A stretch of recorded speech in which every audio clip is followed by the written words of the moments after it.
Welcome to the Prevail Over Cancer Podcast, where we take a metabolic approach to help guide you on preventing, prevailing, and striving over cancer.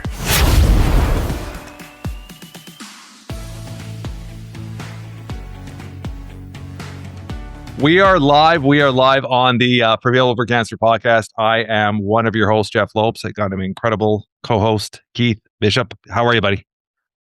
Doing wonderful. I'm excited. I'll have to mention it's springtime. I love it. So it's nice. It's when this episode will obviously be released a few weeks later, but we are in the early parts of April, and we are still having wet snow here in Canada. Oh, wow. Which is very depressing. Very depressing. I was just talking about my wife about this morning. Like, there's something about the sunshine, the light warmth of spring that just brings you energy and gives you life, That's right? And exactly this is just drains you out, this weather. That light, that sunshine. And so, matter of fact, actually, we got some of your weather this last weekend. We had snow. We had 2 inches of snow. Yeah. Which is really unusual for April. Yeah. And now we're actually going to be probably 80 degrees today. So oh, wow. 80 Fahrenheit. So which is great. So I'm ready to get my garden going, but we still have a chance for a freeze. So I'm kind of trying to be careful. So until May the 1st is my planting day when I get everything finally in the ground. We shouldn't have a freeze after that. Yeah, hopefully. This is the recording of episode number 38. So we're getting there. We've been a little slow lately dealing with some logistics with sponsors and stuff, but our goal is to start cranking them out pretty steadily once a week and providing a ton of information to all our listeners, which we do have a ton of loyal listeners that are growing like insane. This week, we're going to talk about something that I'm very passionate about. I've actually learned and started growing them on myself, and I have 11 plants, but I have 8 of them are actually snake plants in my office. I have in my home 12 to 14 snake plants around the house. I have them at the cottage. I have them everywhere you go. I got snake plants, and this only started after my cancer diagnosis in November of 2022, when I started actually studying environment and studying how environment affects cancer. And when you're looking at purifying the air, there's nothing more natural than plants. And incredibly, when you actually do studies and understand them and read them, and NASA's done a study that I was reading on snake plants. I mean, it's the proof is in the pudding, where these plants, especially snake plants, purify the air, and they are a great resource to purify the air. And there's other benefits to them, obviously stress relief. There's other benefits people get from plants being very calming, but the natural effects of purifying the air is amazing. So let's dive right into it. And I have tons of stuff I want to talk about. Let's talk about plants and how they benefit the environment and the oxygen levels and all that stuff like that. And especially snake plants, because that's the kind of, you can see behind me, I got a couple behind me. That's where we are right now. Mm-hmm. Yes. All plants are, great. We have to have them. So, matter of fact, even the little tiny 1-cell plants, algae in the ocean, provide, they filter, they get rid of toxins, they produce oxygen. The plants produce oxygen, is part of it. And part of that process of taking in the toxins, carbon dioxide and outgassing chemicals. Matter of fact, I was scanning a document this morning and went to my scanner printer and I just kind of rubbed the face of that dial. The dust. Yeah. Where did that come from? We have filters, a heat and air system. We have filters. I have nice filters, but it's still, we get this residue of stuff that's in our air. And that kind of gives you an idea. And so we're breathing that in, and the plants will breathe that in and take that in and can change it. In fact, it's amazing how I think of food plants. I'm posting a lot of stories on social media right now about me working on my little plants and getting ready for this, get seedlings ready and such. And so, but how a seed can turn into a plant, and then that plant can grow in the soil but make all kinds of chemicals that are fantastic for our body. It is an amazing miracle, about plants. And so, and indoors, is very important because we are around all of these synthetic type things. And so lift my microphone, this foam, there, synthetics and outgassing of chemicals, including things like hexane and formaldehyde.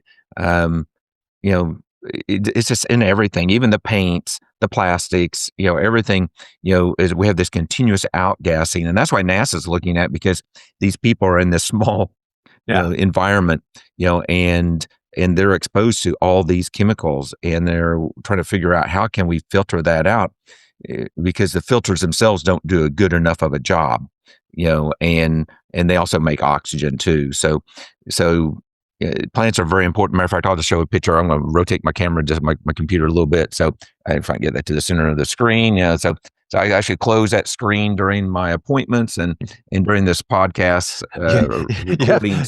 You have a money tree there. Are you hoping for some extra money coming? Working. Can you hear me okay? I can hear you okay. Can you hear me? Issue. Can you hear me now?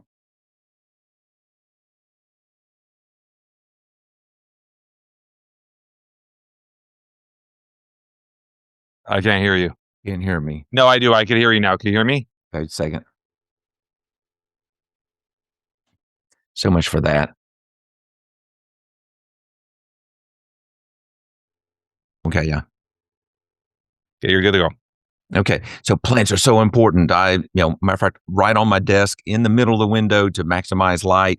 And I'll see if I can turn this without messing up my system. I'll turn this over. And so there's, a ponytail palm, not the snake plant. And although the snake plant has a lot more research behind it, and maybe even more activities. And so, it's about taking chemicals in. So each plant is unique in its abilities. And there's kind of like 3 plants that are major detoxifiers. And so the snake plant, and actually the peace lily, seems to be one of them. And then the airplane, or some people call it a spider plant, are the 3 plants, that I was reading also the spider plant is very in the same family as the Boston fern. And the Boston, I read the Boston fern, aloe vera plant was really, really good. And snake plant is still the highest, because snake plants are considered CAM plants.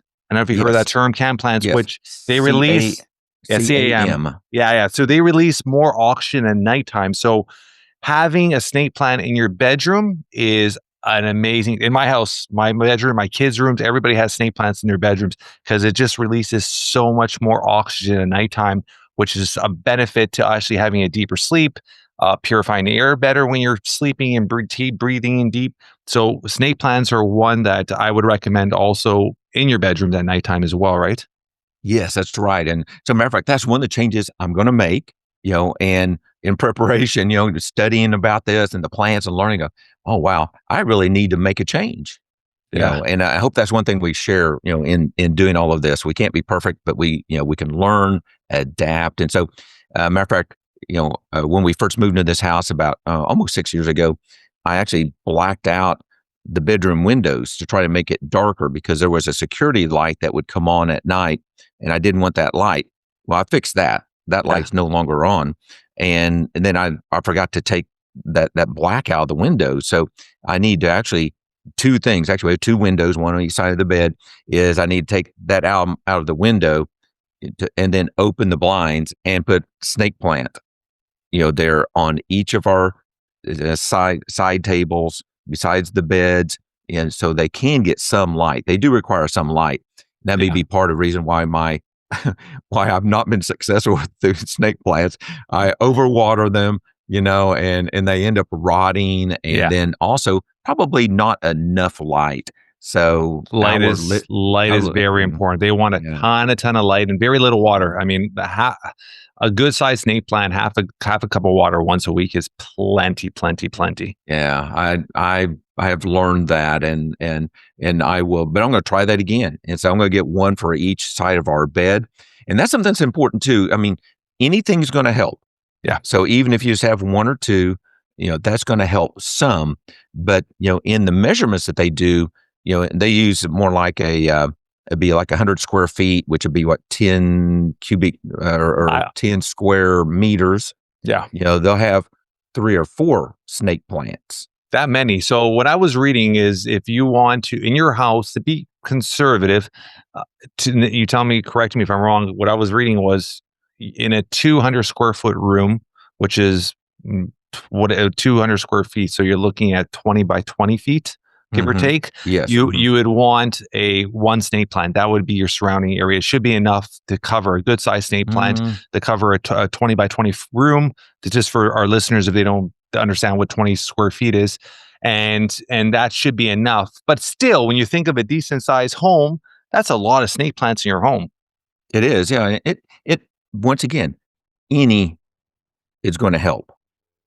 So 100%. Any of them are going to help. But the more that you can have, the better. Yeah.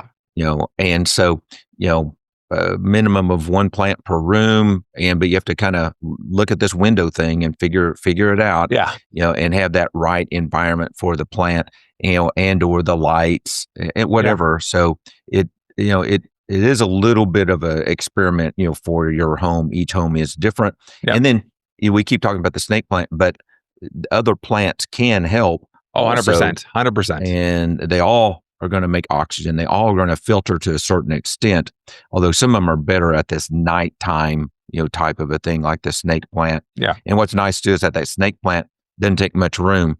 It's more of a vertical versus, like the palm I have in my office. Yeah, I mean, this thing is just like spreading out, and it's probably going to end up being a full-size tree. Just for our listeners and our viewers, I should say on YouTube, this is a snake plant. This is what an actual snake plant. There's different variations of them.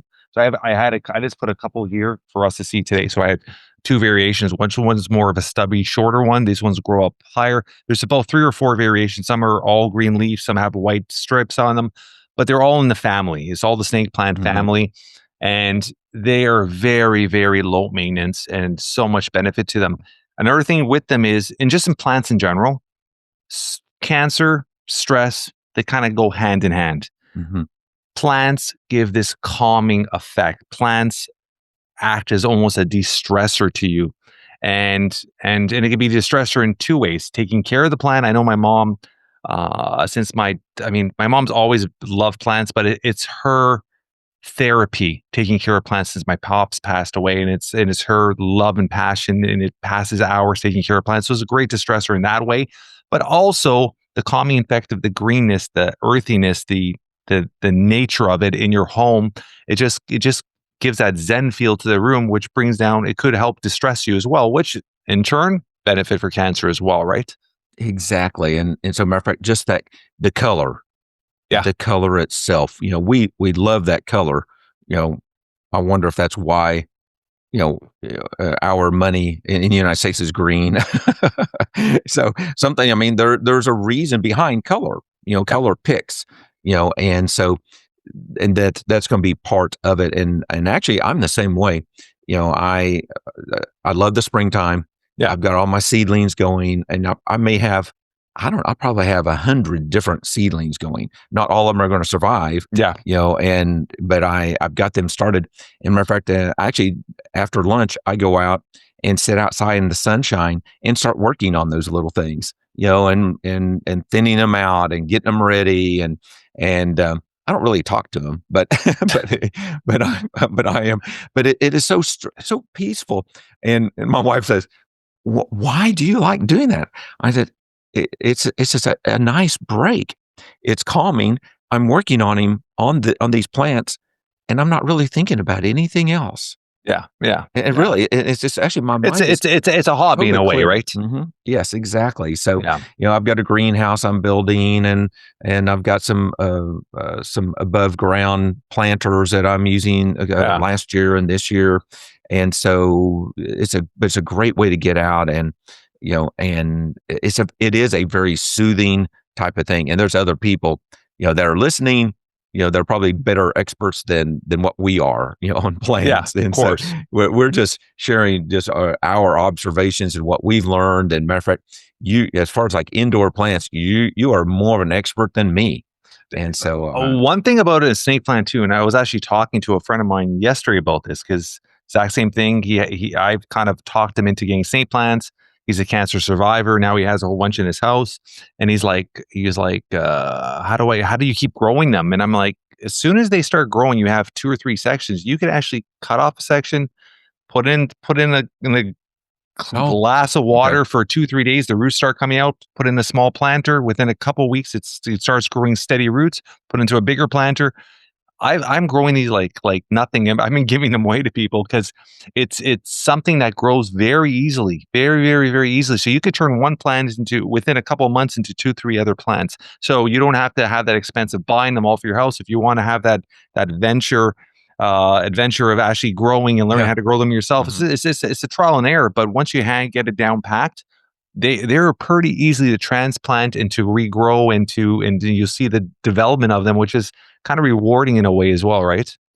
It is maybe, and that's why I like, starting out from the seeds and growing them, and I will probably have to buy some plants, that are seedlings that I didn't start from scratch.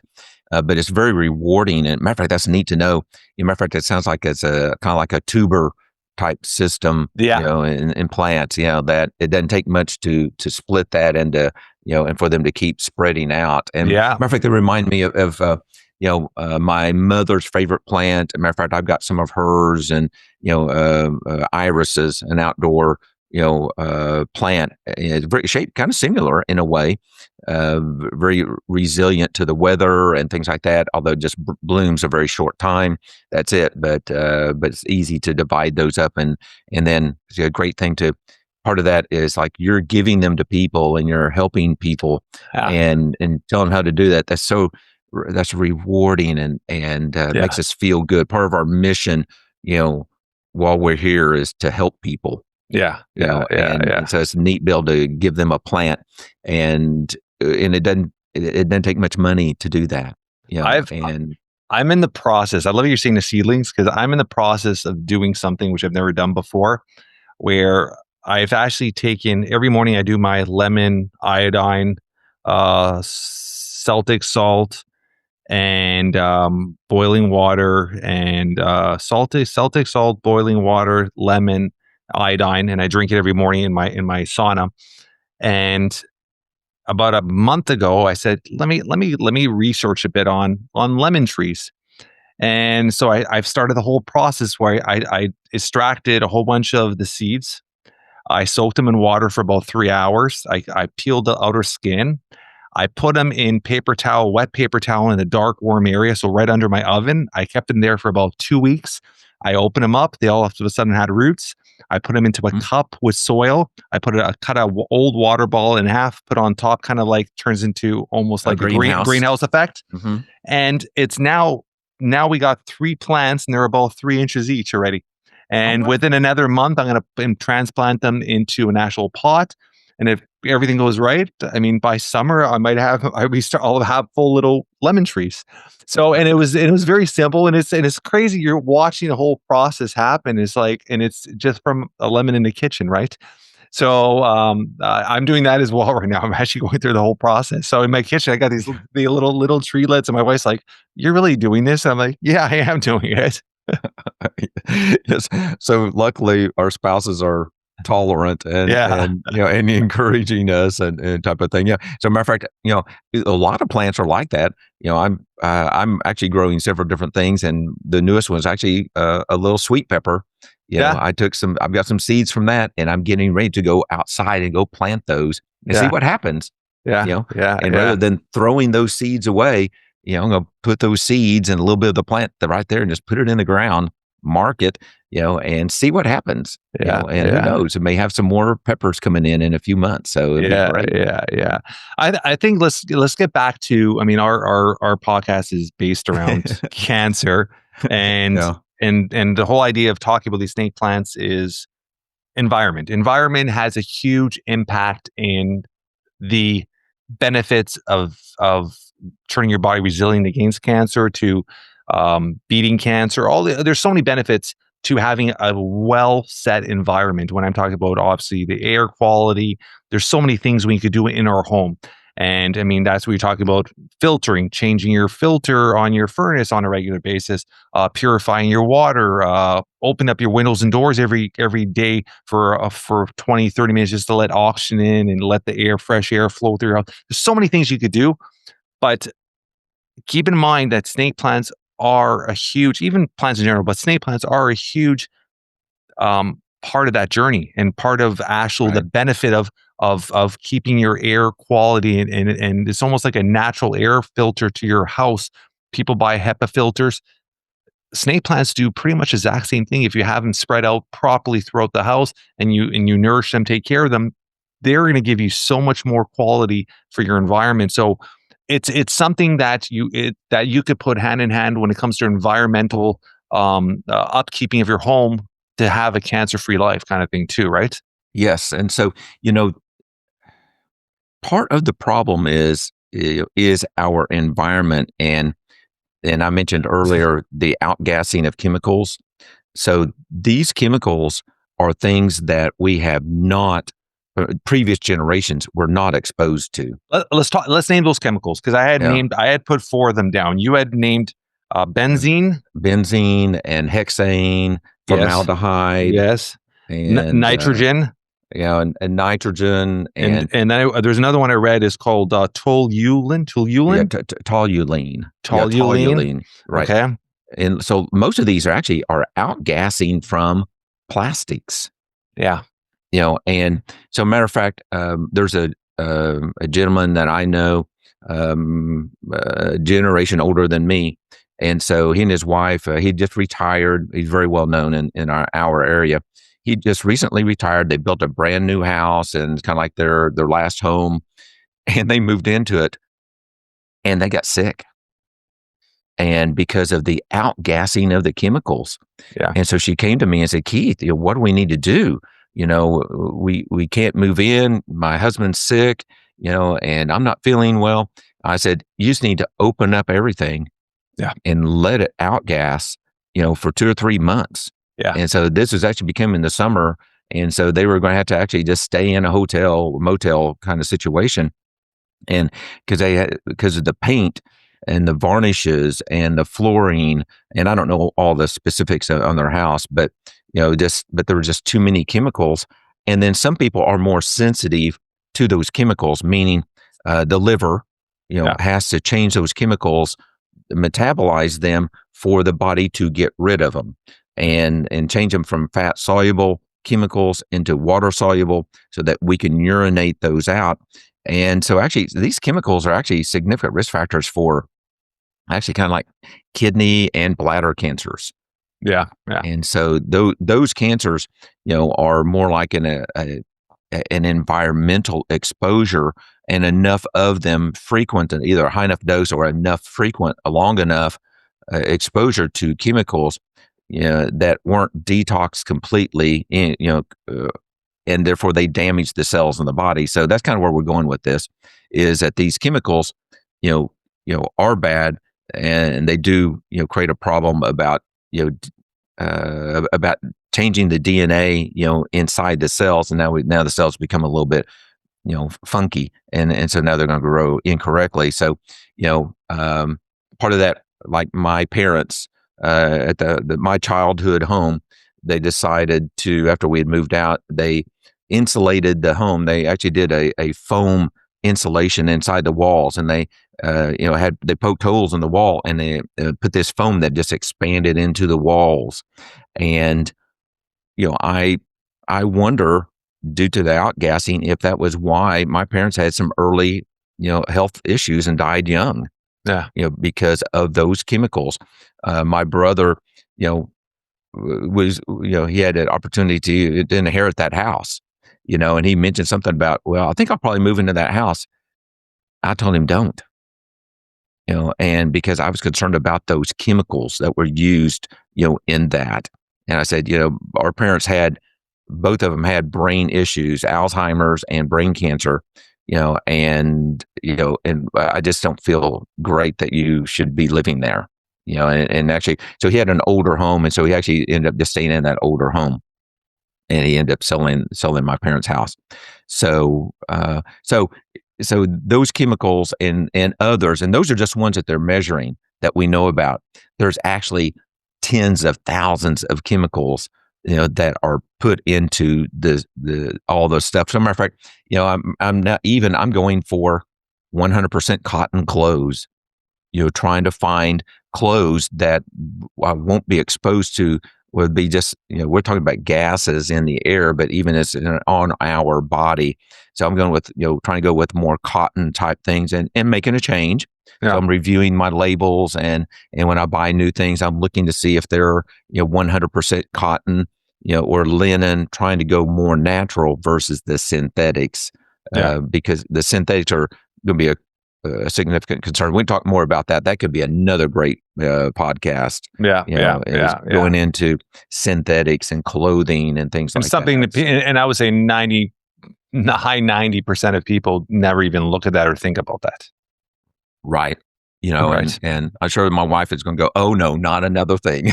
But once again, it's just these little changes, and so we have to start making these little changes in little steps. It's not one thing, and that's why and we talk about this all the time, myself and Keith.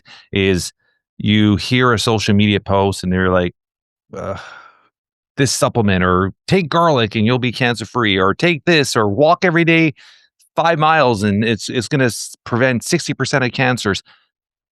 Great. It does help. It does benefit you.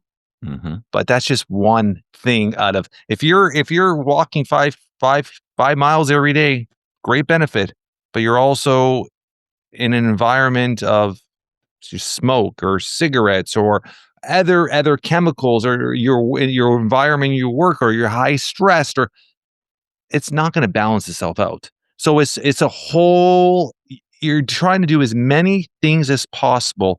Or I'm going to put a snake plant there. I'm going to walk a little bit here. I'm going to drink a little bit more water. It's a whole holistic. You got to do as many things as possible in your schedule that are going to benefit you to push away disease. Because eventually disease catches up to most people over time, because there's only so much we could avoid. But it's trying to prolong as much as we can by being as healthy as we can. Yes. And that's everything from environmental to what we put in our bodies, from supplements to food to exercise. There's so many factors. So don't look at it as one thing. Snake plants ain't gonna eliminate your chance of you getting cancer, but it will bring the odds down. Even if it's 1 or 2%, it's done the job. Right. Mm-hmm. That's right. And so matter of fact, so what I'm going to do now is I'm going to go get my snake plant. Or 2, or maybe 3, actually 3 of them, one for each side of the bed, and one for my desk. I'll put one on my desk right here, and so that I can literally see it, because you just need one in your bedroom. We have them in our house. We have one in the hallway, one in the living room, one in the dining room, one in the kitchen, one in our basement. Well, but I'm saying, but they're spread. I mean, they're spread out, right? Right, yes. But that's what I'm going to do. I'm going to spread them out, 2 in the bedroom, and then one at my desk. And actually, part of it is because actually I spend most of my time actually like this. At my computer, with my clients, and right there, it'll help. I need a little plant. I need a little plant right there. Because I can't see this one as easy. So I need that little plant. We're going to do weekly updates once Keith gets that plant to make sure it stays alive. Make sure. I'm gonna make you mark it, so just in case you kill it, so you don't switch it without telling you. So we know that we have a mark on it, so we know this is the same one. Okay.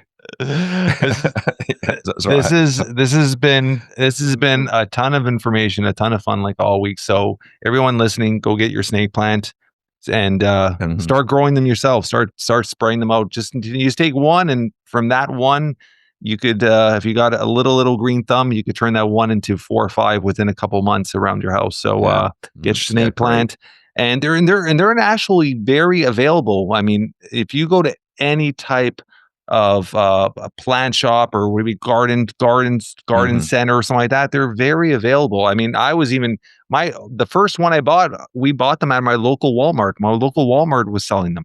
It was springtime and they had a whole bunch of them at the entrance. So that was the first time I actually bought them. So they are available in most places. And once you get them, like I said, they're low maintenance. They just want a lot of daylight, a lot of light. If you just put them in an area where their environment has a lot of light, very, very little water, Keith, very, very little, and they'll be fine. You'll get tons of benefit from it. It'll be your all natural HEPA filter. That's right. So yeah, I'll be breathing easier and better. So thank you. Until next week, buddy. Okay. Yeah. All right. Great. Thank you, buddy. Thank you.